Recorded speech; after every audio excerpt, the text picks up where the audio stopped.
Enot sa Gabos. Ang DZGB, aktibong miyembro kan kapisanan ng mga broadcasters ng Pilipinas o KBP. Ang Philippine Standard Time, alas 5:07 nin pagkahapon. Alas 5 ng hapon, oras na para aramon ang mga maiinit na bareta kanal daw na maruluwas sa aga sa mga periodiko, radyo asin telebisyon. Enot na madadangog ngunyan sa DZGB Bareta alas 5. Mga bareta ngunyan para sa aga. Enot na tinipon sa DZGB Newsbase. DZGB Bareta alas 5. Kaiba ang field reports kan Mega Force Patrol. Hali sa iba-ibang parte kanalbay asin kabikolan. Ngunyan, uya ang sa idong tagapagbareta.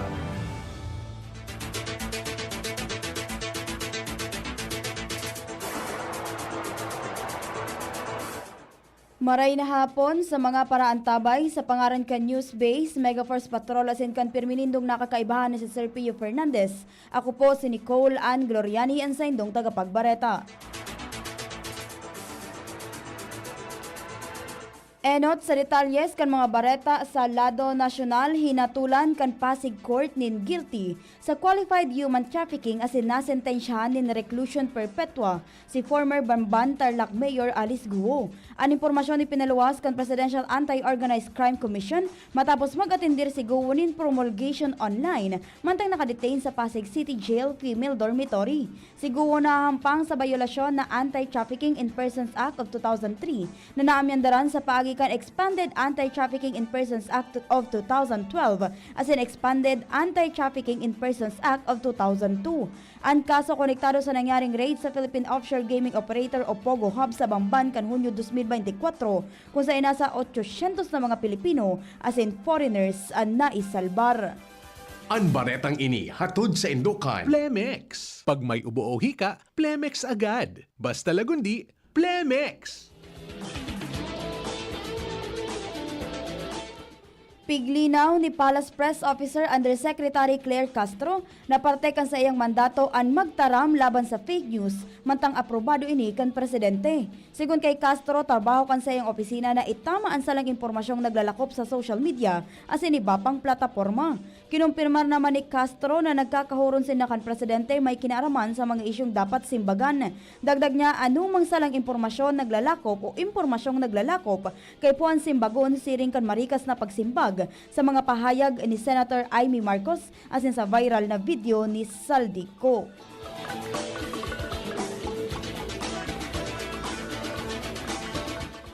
Bako na sorpresa ang alegasyon ni Senadora Amy Marcos sa paggamit ng illegal na droga kan sa iyang tugang na si Presidente Ferdinand Marcos Jr. dahilan ta issue na ini kan 2022 pang eleksyon.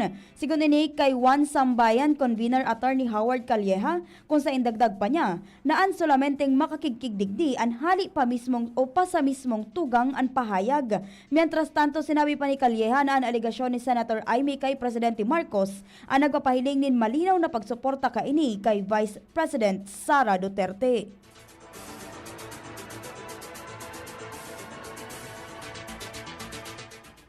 Daing record ang Bureau of Immigration o BI kan departure incident na pinag-iimbeltuhan kan dating aide ni dating Ako Bicol Party List Representative Zaldico na si John Paul Estrada asin an Mrs. kaini. Kasunod ini kan pagbulgar ni dating Congressman Mike Defensor na binugbog asin dinaraan mag-agom sa Chile gamit ang peking pasaporte para dayon magtestigo sa investigasyon sa maanumalyang flood control projects. Sinabi ni BI spokesperson Dana Sandoval na warasin ng kapot na anuman na record kan departure incident na may kinaaraman sa mga nasabing individual. Alagad sigun kay Sandoval, nagpapadagos ang saindang investigasyon sa insidente asin isusumitir kan BI ang resulta kan investigasyon sa Department of Justice asin iba pang magkakanigong ahensya. Siniguro man kan BI na ang gabos na immigration counters may dagdag na kagamitan para sa passport readers na kayang makadetect kan mga peking travel document.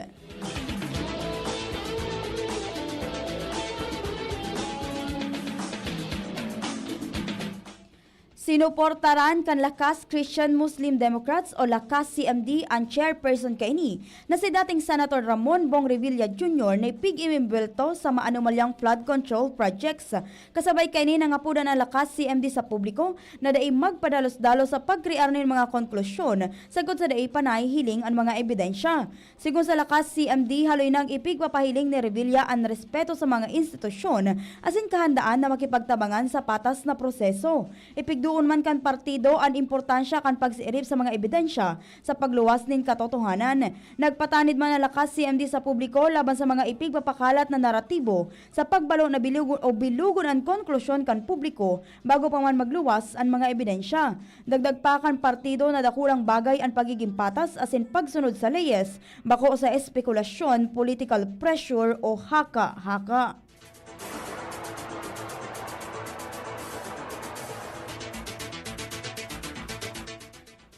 Ibinulgar ni Batangas 1st District Representative Leviste na may nakatagama ng 20 bilyones pesos na kantidad kan mga infrastructure projects ang DPWH para kay CWS Party List Representative Edwin Garjola bago pa man maaprubaran ang national budget kan 2024. Sigun kay Leviste na nakuha niya ang listahan hali sa opisina ni dating Undersecretary Maria Catalina Cabral.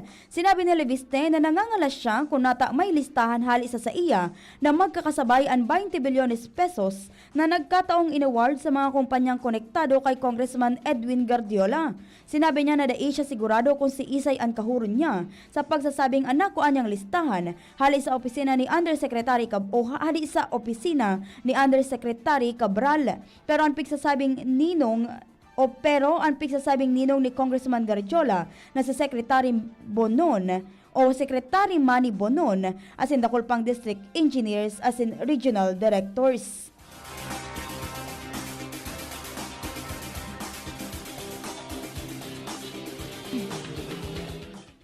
Kinumpirmar kan Office of the Ombudsman na sa girari kay nang iimbestigaran si Pampanga Representative Aurelio Dong Gonzales na nakaresibi nin 1.6 bilyones pesos hali sa mga proyekto kan DPWH.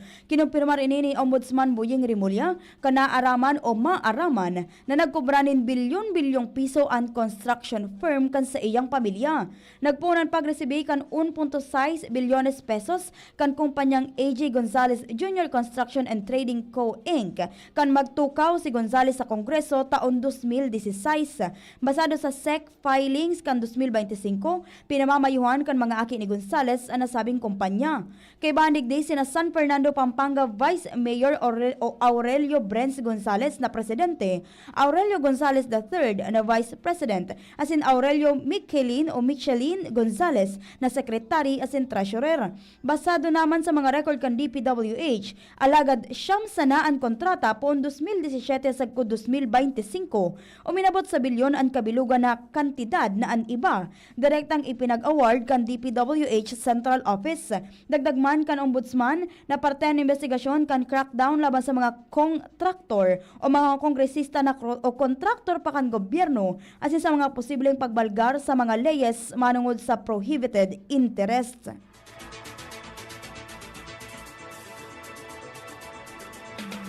Mabeltaan detalyes kan bareta makalihis ang nagkapirang pagirumdum. Branded ba na computer ang hanap mo? Albay Computer and Electronic Supplies and Repair ang sagot dito. Yes na yes! Available sa Albay Computer and Electronic Supplies and Repair o ACES ang brand new at dekalidad na laptop, desktop, printer, gaming gears, gaming desktop with gaming chairs, CCTV sales at iba pang computer supplies and equipments na hanap mo. Ang presyong abot kaya natin at may cash discount pa. Hindi lang yan. Ang Albay Computer and Electronic Supplies and Repair o ACES ay authorized service center din ng ASUS, Lenovo, Epson, Brother, Canon at ng Sharp Copier. Ano pang hinihintay nyo? Punta na sa ACES! With branches in the Bicol region, PC Micron Enterprises, Tanzo Alegre Building, Tibuaya Street, Daet Camarines Norte, PC Micron Enterprises, Peña Building, Rizal Street, Corner Burgos Street, Sorsogon City, and PC Micron Enterprises, EJ Rubio Building, Gogon Sirangan, Virac Catanduanes, dito sa Legazpi. Ang Albay Computer and Electronic Supplies and Repair ay matatagpuan sa ground floor, V&O Building, Quezon Avenue, Legazpi City. Tumawag sa cellphone number 0917-558-0067. Dito ka na sa ACES. Sa kalidad, sigurado ka. Sa repair and services, maaasahan pa. I-like and follow sa www.facebook.com/albaycomputer.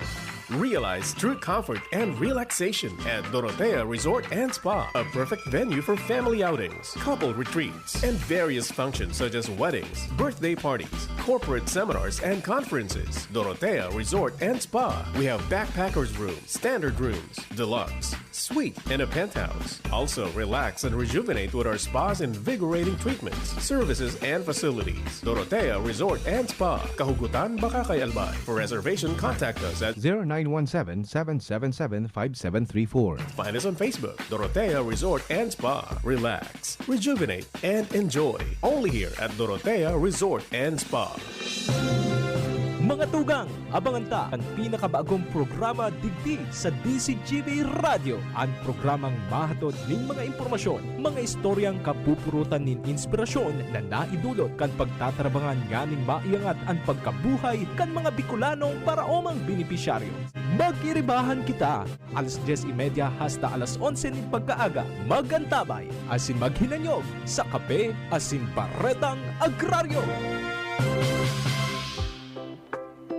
For quality, finest catering services, there is only one name you can trust. New Blossoms Catering Services Incorporated, Bicol's leading independent contract catering company, offering various catering packages to different business, industrial, educational, and government institutions for 20 years. New Blossoms Catering Services also offers Asian, continental, European, and native dishes, catering service, food and manpower service, function hall management and services, food orders. New Blossoms Catering Services located at Segovia Compound, Tagas Daraga Albay. Contact us at 431-4330, 431-0852 or at CP number 0919-990-9338. Visit our website www.newblossomscatering.com.ph. Also for hotel and events place, visit New Blossoms Travelers House at Lot 10, Block 1, Phase 5, Oblese Street, Doña Maria Subdivision, Tagas, Daraga, Albay. Maugmang ipinipresentar kan Department of Tourism, Provincial Government of Albay, City Government of Legazpi, asin Radyo DCGB, ang Exciting Bicol Pastores 2025. Ini gigibuhon sa Disyembre 16, 2025, alas 4 nin hapon sa Albay Astrodome, Albay District, Legazpi City. Exciting Bicol Pastores 2025. Kumpwesto ini nin pastores na may 12 na miyembro, babae asin lalaki na may edad 14 asin sobra 30 anyos. Ang mga pastores mapahiling kan sa indang abilidad sa pagbaile asin pagkanta kan pastores abilen sa laog nin 8 minutos. Ang mga pastores mabaile kan traditional na pastores abilen sa paagi nin Bicol o Spanish o kaya kombinasyon kan duwang lingwahe. Ang third place makakaresibe ding 75,000 pesos. Ang second place 100,000 pesos. Asin ang first place manggagana nin 150,000 pesos. May special award para sa mga binasunod. Best in Street Dancing, 10,000 pesos. Best in Costume, 10,000 pesos. Asin Best in Musicality, 10,000 pesos. Exciting Bicol Pastores 2025 live sa DCGB Facebook page, DCGB YouTube channel, asin sa Radyo DCGB. Tandaan, Disyembre 16, alas 4 ang hapon sa Albay Astrodome. Imbitado ang gabos na mag-atindir asin mag-ugma sa Exciting Bicol Pastores 2025. Maugmang Pasko asin manigong bagong taon sa Indogabos. Hari sa Department of Tourism headed by Regional Director Herbie Aguas. Provincial Government of Albay headed by Governor Noel Lusal. City Government of Legazpi headed by Mayor Hisham Ismail. Asinan sa Indong Istasyon, Radyo DCGB. Always number one. Always at your service.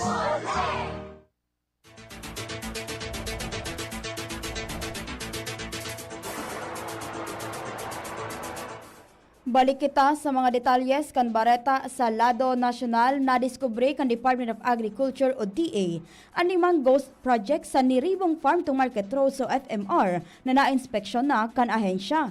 Sa plenary deliberations kan propestong 2026 budget kan DA, sinabi ni Senate Committee on Agriculture Chairman Senator Kiko Pangilinan na base sa report ni Agriculture Secretary Francisco Chu Laurel Jr., ipigpapairarong ngunyan sa audit ang 4,700 na FMR projects na pinagibukan DA sa DPWH magpuon pa kan taong 2021.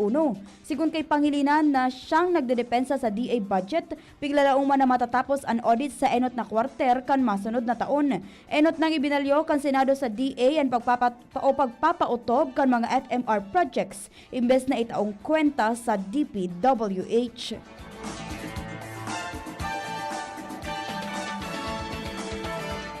The imid-bid kan Independent Commission for Infrastructure o ICI ang mga nagpapanggap na representante kan komisyon para may makua sa kongresista. Ini may kinaaraman sa pagrani asin pagpamidbid na representante kan ICI para sa nagkapirang kongresistang dahilan kan flood control scandal. Sigun kay ICI Chairman Andres Reyes, may mga tawo na dakol na abilidad para sa siring na aktibidad. Nag-ugat ang pahayag ni Andres matapos na magputok ang nasabing issue na halion ang sa indang pangaran dahil sa report kan Independent Commission kasalida kan minimum na bayad na sangga 2 milyones pesos.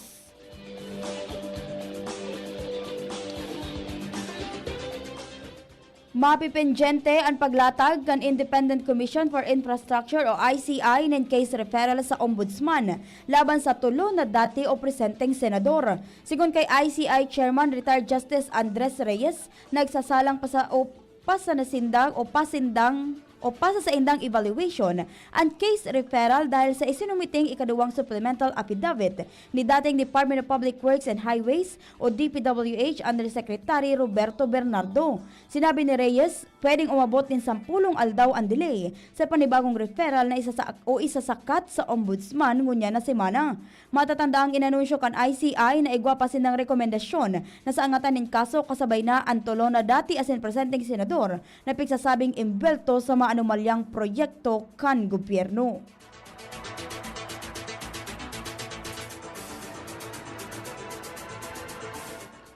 Tangan imapakusog ang laban kan hudikatura kontra sa korupsyon. Ipigbusol ni Senate President Pro Tempore Panfilo Ping Lacson ang pagtagaman ng pondo sa 2026 budget para sa bagong nireorganisar na Judicial Integrity Office o JIO.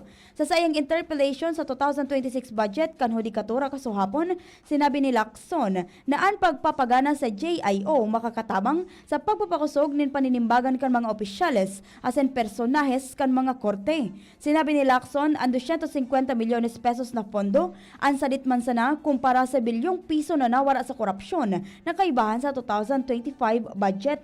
Dagdag pa ni Lacson na piglalauman niyang tutugutan ang pagpasar kan Republic Act 12233 o ang Judicial Autonomy Act, ang hudikatura na mapasar nin sa diri kaining pondo puon sa 2027 budget.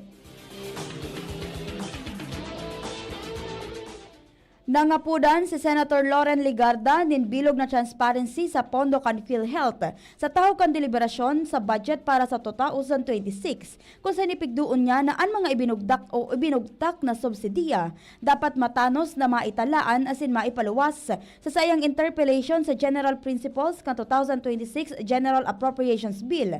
Tinawandoon ni Ligarda ang kakulangan sa pondo kan PhilHealth para sa 2024-2025 asin 2026. Ipighanap niya kung saan ini binugtak, natay ni tinangkas asin paano ini maibabalik. Ipinunto ni Ligarda na warang naresibi na subsidiya hali sa gobyerno nasyonal ang PhilHealth kan 2025 matapos na mabura sa final budget ang propestong 74.43 bilyones pesos sa irarom kan National Expenditure Program. Kaibahan sa kantidad ang 53.13 bilyones pesos para sa insurance premiums kan mga indirect o contributor sa irarom kan National National Health Insurance Program 21.17 bilyones pesos para sa pagpapakaray kan benefit packages sa irarom kan Universal Health Care Law as in 121.17 milyones pesos para sa health insurance coverage kan mga benepisyaryo kan payapa at masaganang pamayanan program. Apisar kan pagkakabawas kan mga alokasyon, padagos pa man sa giraray ang PhilHealth sa mga nasabing sektor dahilan para mas lalong maipit ang sendang operating funds asin reserves.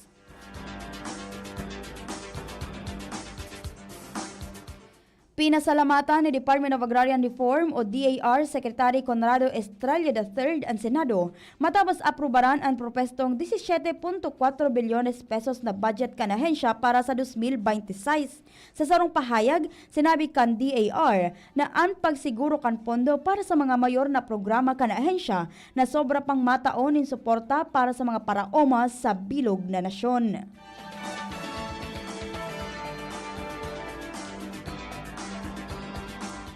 Pinaglalaoman sa mga masunod na aldaw ang mga pagbabago sa mga miyembro kan gabinete ni Presidente Ferdinand Marcos Jr.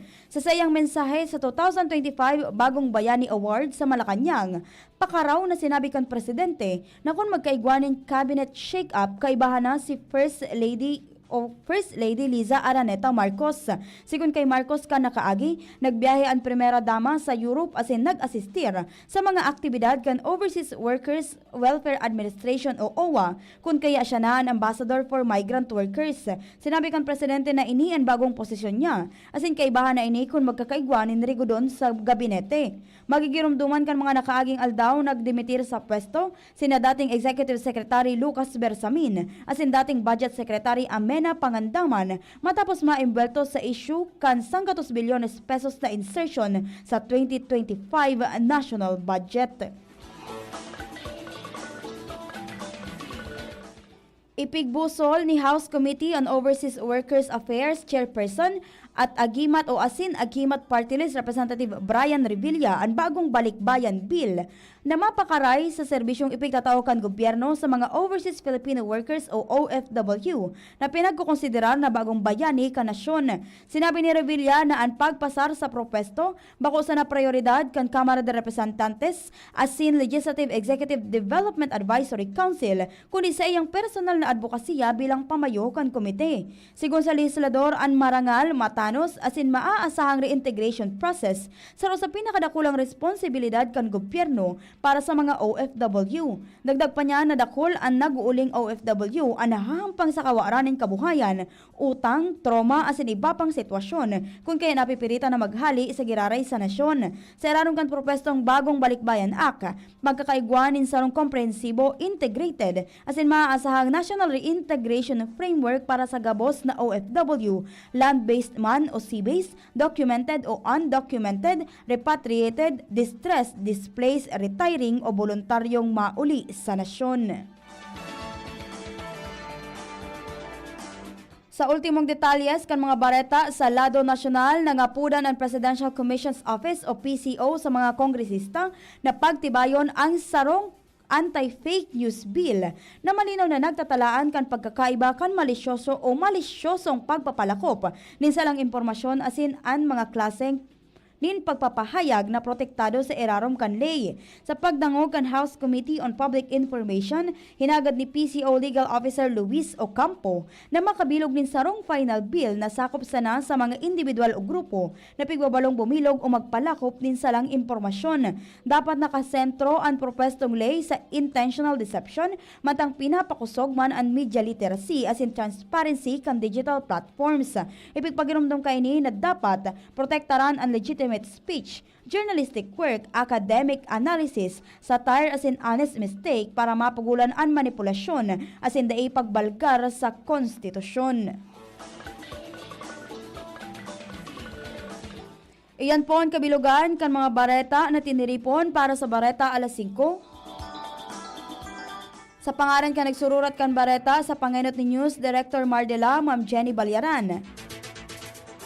Sa Master Control si Kuya June Napoles, Sa IT, si Kuya Jerome Nico Martinez, sa Megaforce Patrol, asin sa pirminindong nakakaibahan na si Sir Pio Fernandez. Ako po si Nicole Ann Gloriani, ang sa indong naging tagapagbareta. Salamat po sa pag-antabay. Radyo Balagon Kaito, DCGB Ngunyan,